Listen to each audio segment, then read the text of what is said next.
লোক আছে গুলি করেছে, গুলি মারা গেছে। কাঁকড়া ধরতে গেলে আজকে সকাল 7টার সময় ফরেস্টের লোক যে স্পিড বোট নিয়ে তাদেরকে ডাক দেয়। সুন্দরবনের ফরেস্টের লোক দেখলে তো একটু ভয় পায় না, ভিতরে গেছিল বোধহয়, ভিতর থেকে আসতে আসতে ডাক দিছে, আসতে আসতে দেরি হয়েছে, তখন এরা গুলি করছে ডাইরেক্ট একদম মাজা বেড দিয়ে। এই লোকটার নাম হলো আমিনুর গাজী, পিতা হলো আসিফ গাজী। তো গুলি করে তারপরে যখন ওই লোকটা পড়ে গেছে, পাশে তার 3জন লোক ছিল।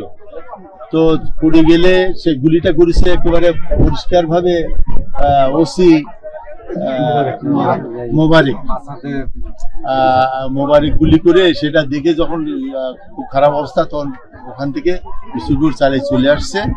চলে আসার পরে এরা তখন সকাল 7টার পরে এরা নৌকাতে এই ঘন্টা 2 আগে আসলো আমাদের ঘাটে, সরা ঘাটে এসে লাশ নিয়ে বসে আছে। আমরা সবাই ডিওপো খুলনা, তারপরে ওসি এবং সার্কেল সবাইকে জানিয়েছি।